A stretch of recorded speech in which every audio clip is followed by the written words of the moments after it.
So last week, we started talking about all of the things that you need to find for upcoming things that we're going to do. One of them is a picture or an artwork, a something that you can mat, right? Because we're working towards cabaret, and our work for cabaret will have to be matted. And so in order to practice for that and build our skills, we'll be doing a practice mat next week. So sometime this week you need to bring in something that you will be able to use for a practice mat.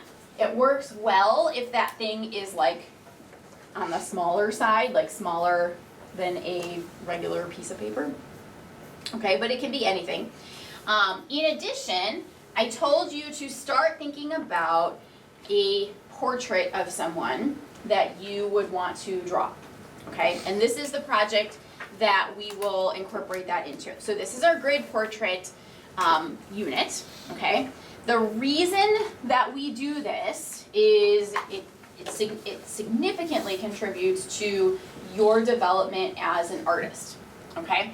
So first of all, the technique is not a new technique. This is not like some new cutting edge, innovative TikTok type of art skill, okay? This has been around for a really, really, really long time, hundreds of years they've been using this technique. Why? Because it works, and it's very versatile. You can make things really big using this technique, you can make things really small using this technique, and it's going to teach you not only how to draw through like the portrait process, things like facial features and things like that, but also it helps develop your ability to see visual proportions, which when you're creating art is a large percentage of the process, is being able to have things be accurate, have things look the way you want, and then also to have the flexibility to be able to have those things in whatever size that you need to do, okay? So all of the murals that you see when you walk downtown Green Bay use this technique. If you are a theater scene painter and you're painting large-scale scenic paintings, they use this technique. If you are creating teeny tiny little artworks for greeting cards or small-scale things, they also use this technique. So it's very widely applicable, and you can apply it to a lot of things. And more than that, we are using this as a metaphor to take a challenge, a problem, if you will, that seems large, and this technique helps us literally break it down into small, little, bite-sized, manageable pieces, right? Every time you walk up a flight of stairs, you basically do the same thing. If that staircase wasn't there, to get from the first floor to the second floor would be a pretty big task, right? But because the stairway is there, all you need to do is step up one step at a time, and that little, however tall a step is, 8 inches, 7 inches, something like that, right? Seems like not a big deal. And then you do that, not a big deal thing, 15 times, or however many steps it takes you to get from one floor to the other, and then all of a sudden, you have covered this gigantic distance because you kind of took small steps along the way. Visually, we're doing the same thing with these portraits. So we're going to take the idea of a full-size portrait and we're going to break it down into very manageable, kind of little bite-sized, easy-to-digest pieces. And believe it or not, you have the skills to be able to do that, right? And then by the end, you have this really impressive-looking portrait. And the feedback that I get from a lot of Art 2 students and students who have done this project in the past is that this ends up being one of the best, if not the best, piece of art that you guys have done up to this point in your life. Okay, so it ends up being very, very cool. Like I said, we also use it to develop our ability to see visual proportions. So when we can see when something is not quite right, and then to take that a step further, when we can see how to fix it, that's what makes us better artists, not just the ability to have the ideas and to come up with creativity when we need to, right, kind of on demand, but then also how do we fix it? What skills do we need in order to do a good job with that when it doesn't go right on the first try, or when we have to use these techniques. Does that make sense? Are we done with the distractions now? Okay. So we're going to be doing a lot of seeing, a lot of looking. You're going to hear me say about 100 million times, draw what you see, not what you think. Okay? It's a different way of thinking, and we have to really rely on what we actually see. It's kind of like using evidence instead of making things up. Okay? So that's where this comes into play. Practice thinking with your eyes versus thinking with your brain. I know that sounds weird. It's kind of supposed to, right? But it's a different way of processing information, okay? And we get to personalize something that we are interested in, okay? So we'll be choosing a portrait of somebody. That could be a celebrity. That could be somebody that you really look up to or are inspired by. That could be a self-portrait. You could have a picture of yourself. You could take a picture of anyone in your life, a friend, a family member, another teacher with permission, right? It could be anybody that you feel that you want to spend time drawing a portrait of, okay? So you can pick what that personal connection reason is for you, okay? That might mean different things to different people. Any questions on what we just said so far? Making sense? Okay, so if I asked you, if I gave you this picture of Homer and Bart Simpson, right? Now they're cartoons, okay? We are not going to be drawing cartoons, but just for argument's sake and showing you the technique. If I gave this picture to you and I asked you to draw it, you probably could, but it probably would not be very accurate, right? There's a lot of detail in that. There's a lot of shapes and lines that you probably could replicate, but they might not be exactly in the right spots, right? And you have the skills to be able to tell when something isn't quite right, but the technique that we're going to use with the grid is going to give you the skills to actually be able to fix it, okay? So what we're going to do is we're going to take a photo, okay, of your person that you want to draw. We're going to put a grid on it, and then basically what we're doing is we are focusing on one box at a time. We're not thinking of it as the whole portrait as a whole. We're thinking of it now as just one box at a time. So if I told you to just draw this one box, right, you could easily draw a little curve up here, and a curve here, and a curve here. And using that grid, you could even get those curves in exactly the right spot without having to trace anything. And that would make your drawing not only much more manageable, but then also much more accurate. Does that make sense? How many of you have done a grid technique like this before? Okay, so some of us, that's good. So in a nutshell,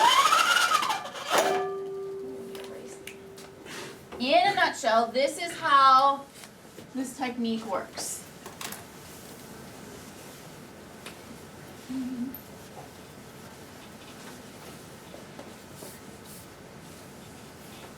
And this is where, remember how I said you can use it to draw big things, you can use it to draw small things. So whatever size you set your grid on your drawing paper, that's the size that your drawing is going to end up being, okay? So you can see that the grid here is larger than the grid boxes on here, right? So this would be an enlargement. And for you guys, for this portrait assignment, you also will be doing an enlargement, okay? Now if I start with this box, right? I'm going to do this one right here. So that we can see where our lines are coming from. Now we know from seeing the whole image, we know that these curves are part of his eyeballs, right? But part of the technique and part of the mentality that you guys are going to practice when you draw is not thinking of them as eyeballs, but thinking of them as lines and shapes, right? Because if I asked you to draw an eyeball, and if I asked you to draw a curved line, which one sounds easier? Curved line, right? And because you're universalizing that, right? A curved line is pretty universal. You have to really look at it to know what kind of curved line needs to be drawn. That's forces you to pay more attention to what it actually looks like. Whereas if you think of it as an eyeball, your brain does this weird thing where it's like, yeah, I know what an eyeball looks like. I've seen 100 million of them. And then you just start making things up.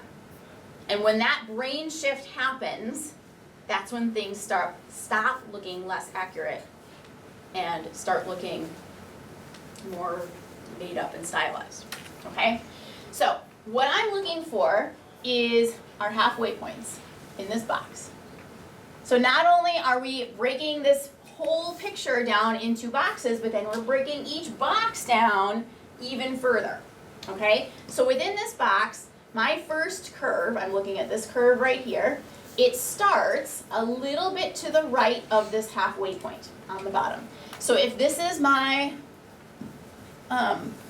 square that I'm drawing into, okay, here's my halfway point, and I know that this curve starts a little bit to the right of that, okay? And then here's my halfway point over here. This curve ends a little bit below the halfway point over here. So what I've done is I've basically given myself a starting point and an ending point, okay? And I know that in this case, it curves pretty equally from one to the other. And if you notice, I drew that curve in a couple of different segments, right? I did not expect that I'm just gonna start at one dot and hit it exactly right as I go all the way down. I'm kind of making little adjustments at a time, and I'm using that starting point and that ending point as like the framework to kind of keep me in line, okay? So now that I have that, I can double check, okay, does it hit the halfway point at the right point? Yes. Is it under here? Yes. Same thing, okay? Now I can move on to the other one. So this one, the line for that is a little bit, it's not quite halfway between here and here, it's a little bit to the left. So here's where halfway would be. So that's where I would put that starting point. And I know that this is angled. I know that it's crossing that grid line, not straight up and down, but at a little bit of an angle. I know that this part of the curve is, right, here's my halfway. It's a little bit to the right of that, okay? And it's farther over to the left than my starting point down here. So if here's my, oops, here's my halfway point, okay, and I know it has to go between here and here, so it's probably about here, all right? And my top point, maybe I need to subdivide this again. Here's half of the half, so a quarter. You're gonna be using a lot of those terms. Halfway, a quarter of the way, sometimes a third of the way. Those are all basic proportional terms. Notice I'm not measuring in like inches or centimeters, but I'm measuring in proportions. I'm comparing it half of the way of the whole box, right? Because your boxes might be different sizes. Does that make sense? Okay. So here's halfway. It's a little bit above that, right? It's almost halfway. So here's halfway, here's the quarter, and it's a little bit above that. So there is my starting point. So now I have this point. I know that it's going to go to here, and I know it's going to end here.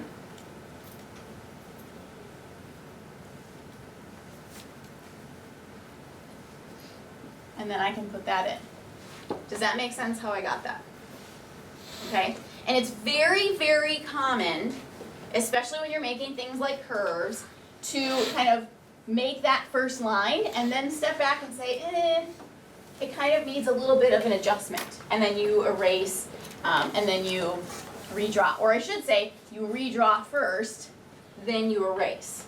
Okay? You guys are going to notice that if you are somebody that you kind of draw a shape, and then you're like, no, I don't like it. You erase it, and then you try to redraw it again. And has that ever happened to you, where you like redraw the same thing 10 times and you just get more and more frustrated because it's not getting better, right? So instead, you fix it first,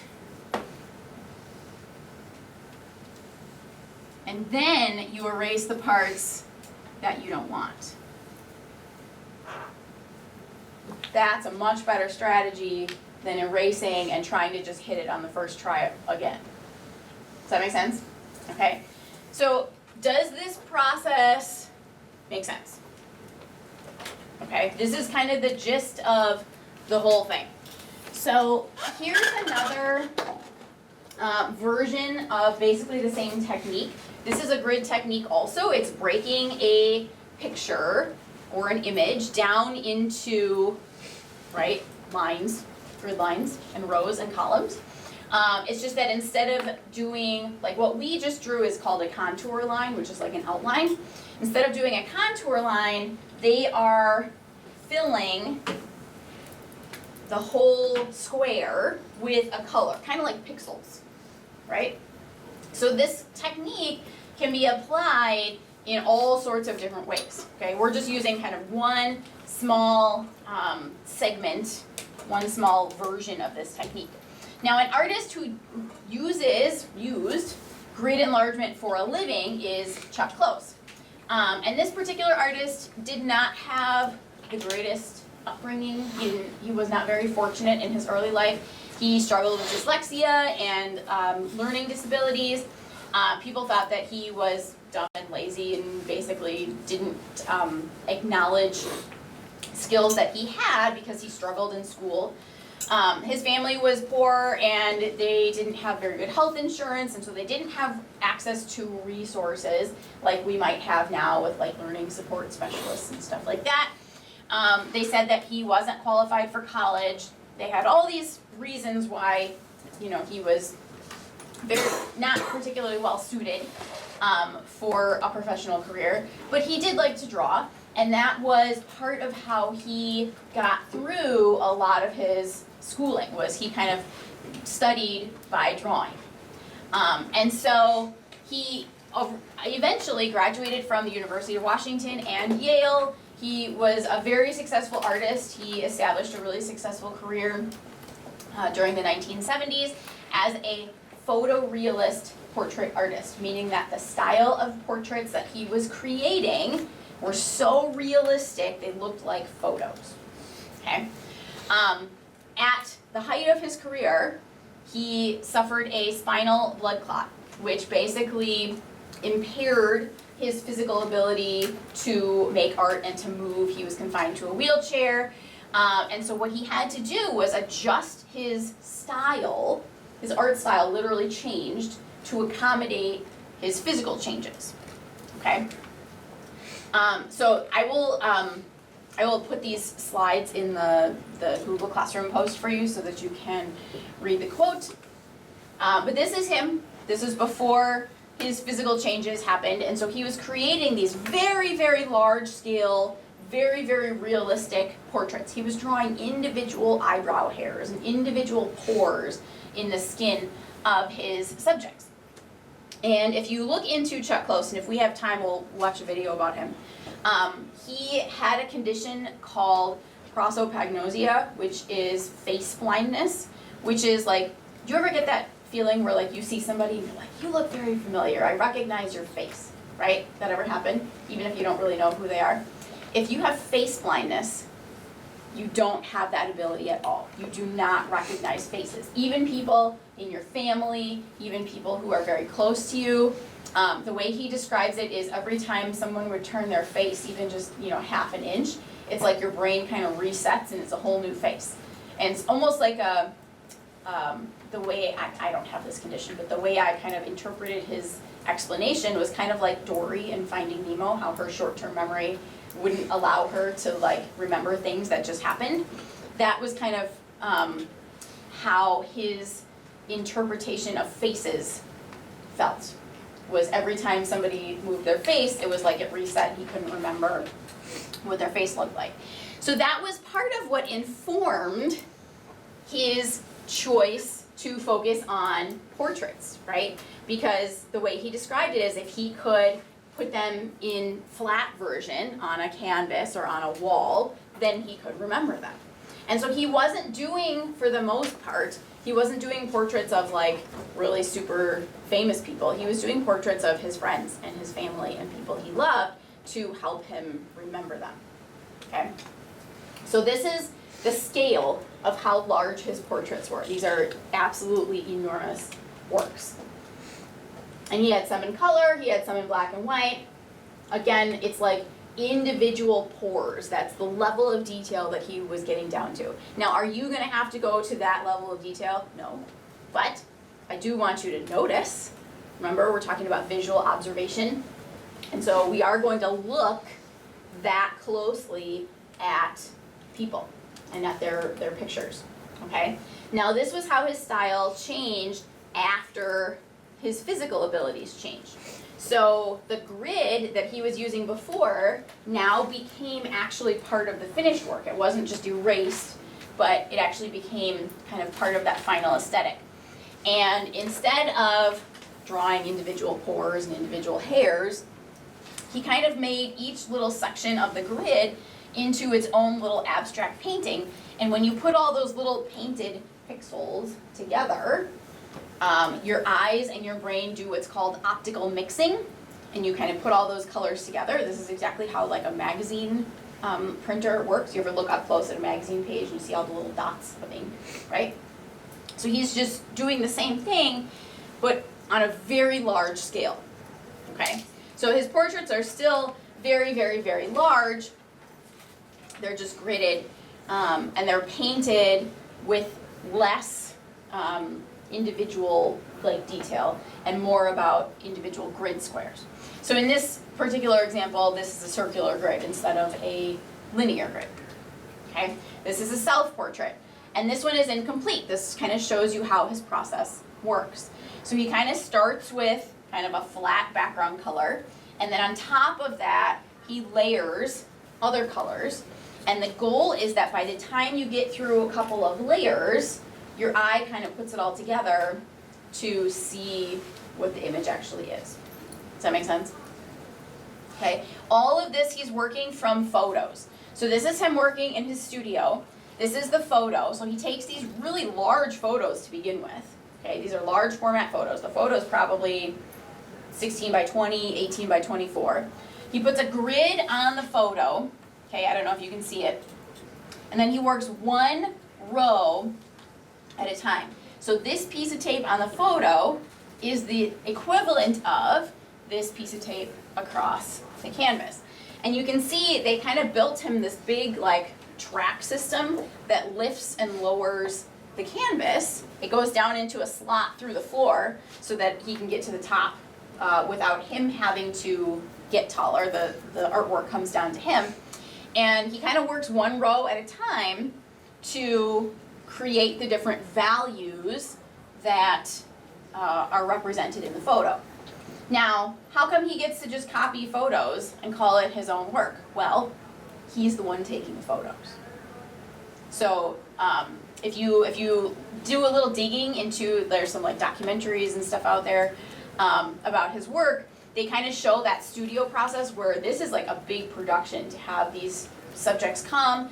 He's directing how he wants the lighting, how he wants the camera angle, how he wants all of that. He's making artistic choices in the photo so that then he has full reign to copy whatever he wants into the painting because even the photo is his work. Does that make sense? Okay. For you guys, you are going to be able to either take your own photo, okay, or you may find a photo for the purposes of the assignment. But just know that like if you were going to submit this to like an art contest like Scholastic or something like that, there is a gray area there if you're using someone else's photo. Okay? So if you're concerned about that, a really good way to avoid that is just to use your own photo or to take your own photo. Okay? So here's a closer look at how the grid looks. All of the columns and rows are numbered and labeled, so that way each box on the photo corresponds to specific boxes on the final version. Okay, and here's a really, really big close-up of what some of those individual little grid boxes look like. Okay, now for you guys, you are going to do a pencil shaded, kind of more towards realism version, because in order to create that foundation of those portrait skills, we have to do a realistic version first. Okay, so that's where our focus is going to be. So you're going to either take or find a photo of someone, their face, okay? At least one of their eyes has to be visible, okay? The facial expression is up to you. This was she created her own, that was a self-portrait, so was that one actually. And obviously that's Jack Nicholson, so you can pick celebrities also. The risk that you run, though, of using a celebrity photo off the internet is that there's a pretty good chance that someone else in some other school somewhere has done the same thing and has drawn from that same photo. Okay, so just be aware of that. So here's what you need to know when you're choosing your photo, which is going to be your homework for today. You need to choose a portrait photo that interests you. You are going to be spending a lot of time intimately with this photo over the next couple of weeks. Pick something that has some connection, some meaning for you, okay? The must-haves, it has to be a photograph. You are not going to pick someone else's artwork. So you cannot pick someone else's drawing, someone else's painting. It has to be a photograph, okay? And it's better, like I said, if you take your own photo, but it's okay if you are finding one off the internet as well, all right? It needs to be high enough resolution for printing because we're gonna print it the size of a full piece of paper. If it won't print well, if it prints like pixely and stuff, you can't draw realistically from that. You have to have a high quality resolution. It has to also have a full range of values and dimension. So if there's like really flat lighting on your portrait, it's not gonna make for a good drawing because it's gonna give you flat values in your drawing. Okay, so the lighting in your photo has to have some contrast. It has to have some dark darks. It has to have some really light areas. It has to have some range in the middle. It helps, and if you're a photography student, you know, it helps if the light is coming from kind of an angle from the side, as opposed to if the light is coming like straight at them like a mugshot. Okay, that side dynamic angle for lighting is much more interesting, and it's going to be a better quality portrait in the end, okay? Like I said, at least one eye needs to be visible and unobstructed. If you want more of a challenge, you could pick a photo that also has a hand visible, something where their hand is also within the frame. And then the best photos has some sort of interesting facial expression and some sort of interesting composition, okay? And like we talked about the exaggerated lighting from a side angle, okay? So that is your homework for today.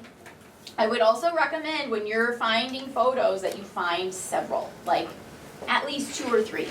Because that way if one of them turns out to not be sharp enough or to not have good enough lighting, you have some other options, and that will give you a better chance of having a better quality project in the end. Questions? So what are you finding for homework today? A couple of portraits that either you took or someone else took, but it has to be a photo. Yes, keep going. It has to show at least one eye. Has to show at least one eye. Picture it's dynamically like values, so it's not like a flat lighting image. Right, dynamic values. So it means like some areas are really light, some areas are really dark, okay? Now, when I say that, you don't want them to actually be like white and black. You still want it to have detail in those highlight and shadow areas, but you want a range of values. So think of the value scale, right? White on one side, black on the other side, all the shades of gray in the middle. You want to have a good range of those shades of gray. It needs to look very dimensional. Otherwise, your drawing will look flat. Other questions? Tomorrow, I'm going to show you how to put the grid on your photo and then how to put the grid on your drawing paper. So we're actually starting to move with this process tomorrow. So the sooner you get that photo in, or those photos, the better. Okay?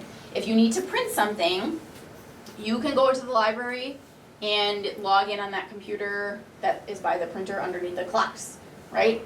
And you should be able to print that. When you are saving a photo, so let's say you go to the internet and you type in, who's a celebrity?